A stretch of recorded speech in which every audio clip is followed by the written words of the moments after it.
Hello, I'm CG Yin. This is a quick video to show how to vectorize image in Photopea. Photopea is a free online photo editor. We can go to this website to use Photopea for free. Now I click Start using Photopea, and then we can go to File folder. I have an image. This is the Photopea logo image in PNG file format. I drag and drop into Photopea to open the image. I want to show it clearly. I will fill with black color, so we can go to Add Color Fill, and I choose black and press OK, and then put color fill under the image layer. And then make sure that we select the image layer and then go to Image, and then we can find Vectorize Bitmap.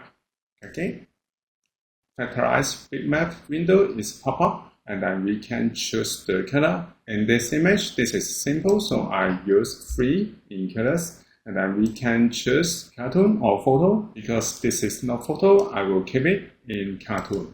And then I will keep the default setting and press OK. So we can see that the image layer is converted to path.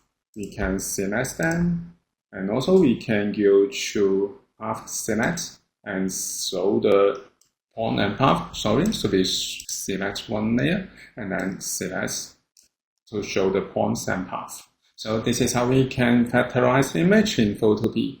Thank you for watching this video. Hope this helped. Please subscribe this channel. More video will be shared with you. I'm CG Yan. See you in the next video.